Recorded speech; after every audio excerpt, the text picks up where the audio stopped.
very much, Dr. Mohit, for the invite in this IC. Hypotony, that is IOP less than 6 in uveitis, is one of the vision-threatening complications in any uveitic patient due to neglect or late referral.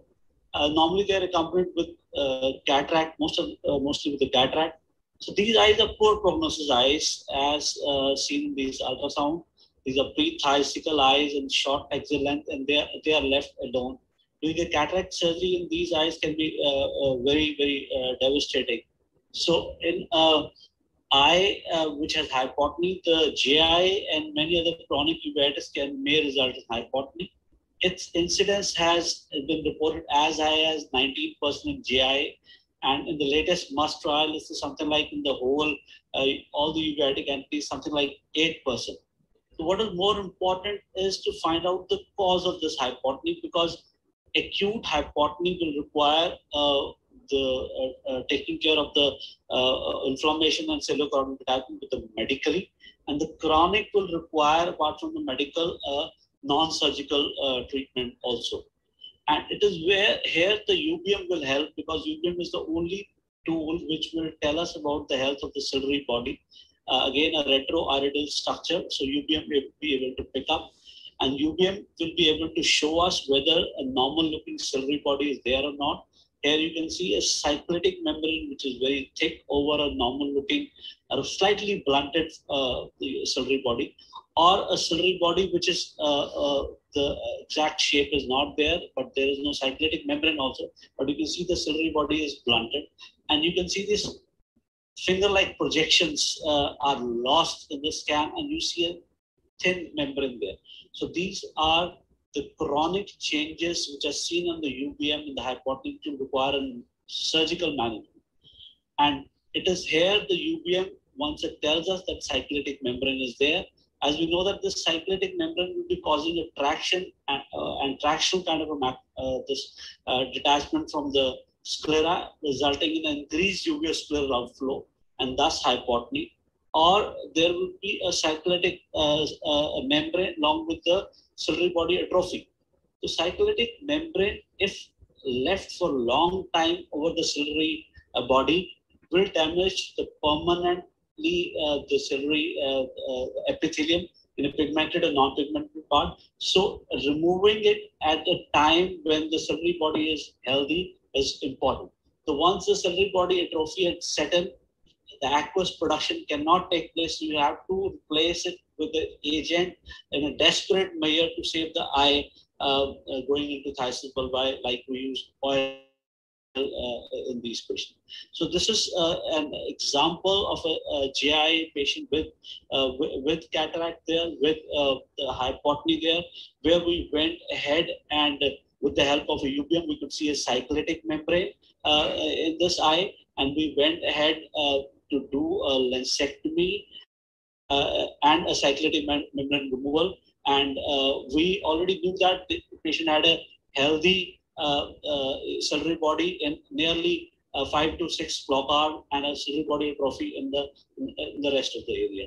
So you can 3-port Pascana vitrectomy approach is used. We were able to see the cannula inside through this lens, and iris supes are used to exactly see the capsule and the lens and the iris, so that we don't cause iatrogenic injury to the iris and the ciliary body and the pupillary structures. So meticulous dissection is done with the help of a cutter and the suction. And again, I've told you why it is important, because we need to have a good view of the periphery, so that we are able to see the ciliary body clearly when we come to dissecting it. And once you've removed the lens capsule, the lens matter, and the peripheral vitreous, only then we will be able to prevent the recurrence of this membrane in this area. So with the help of a suction and of the cutter, I'm removing this lens matter, and the capsule is removed with the help of a forceps also, and the synechias are broken.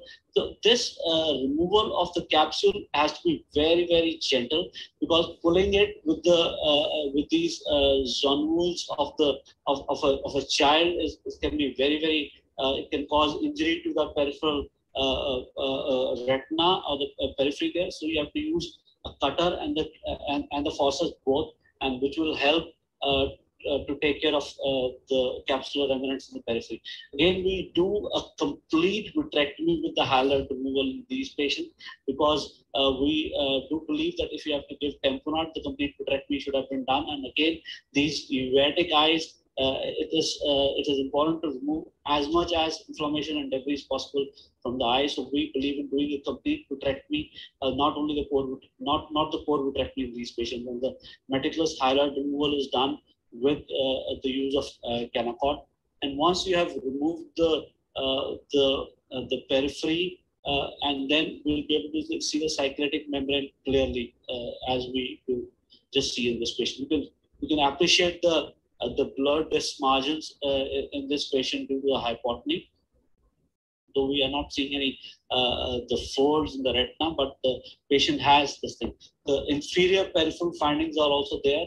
They are known in the JI patients, and this is here. Apart from the inferior, now we see this cyclitic membrane, and this ciliary body is the healthy. Why I'm calling it healthy? Because I am seeing the ciliary body projections. Finger-like projection. I'm also seeing the brown color of the ciliary body, and it is between these two fingers I'm snipping with the horizontal scissors. You can choose vertical scissors or the horizontal scissors. Once you have snipped these meticulously, you be able to cut this tissue with the cutter. You have to take care that you don't injure the ciliary body, because it may cause the bleed there. Bleed there has to be taken care by increasing the bottle height. And don't pull the ciliary body, so that you don't cause iatrogenic detachment there. And this is important to do this surgery very, very slowly. And again, I'm using one hand to do depression and other hand to do take care of the cyclitic membrane cutting with the scissors there. So now in the next step, now again, these fibrous remnants are now being removed with the help of a cutter, and we're using a low vacuum there and a moderate kind of a cutting there, and see the other area now. The other side, the membrane is more thicker, and the ciliary body fingers are blunted and it's white in color, showing that this is how the atrophy looks like clinically. Dissection here is more difficult, but again, you have to try to release as much of cyclic membrane is possible, because more is the healthy ciliary body, lesser is the need to use a tamponading agent like oil. So again, a meticulous dissection is very important. Again, this is a high magnification view in this eye doing. So you can do this procedure very meticulously with under the microscope illumination at high magnification. So once you have completed the vitrectomy, and then you give a tamponade or no tamponade, so the surgery is closed. I'll be sharing here our experience from 2009, where we have shown that in the eyes with the hypotony, it is better to put oil in these patients where the ciliary body atrophy is there. You can see these last 4 patients with the oil, their IOP is somehow staying up to like 12, more than 10, and we had a follow-up of 22 months. So what was lacking in that study was we tried to see that how much ciliary body is important for the working of the eye, for preventing the eye to go into hypotony. So we wanted to see our results in 21, but again, the number of eyes are very less, and we can only find the 3 eyes where we use silicone oil tamponade, and you will see that out of these 3 eyes, over 5 years follow-up, 2 eyes went on to develop glaucoma now and needed glaucoma drainage devices. But eventually, they are doing something like 636 and 66 in the other eye, and immunosuppression is also continued.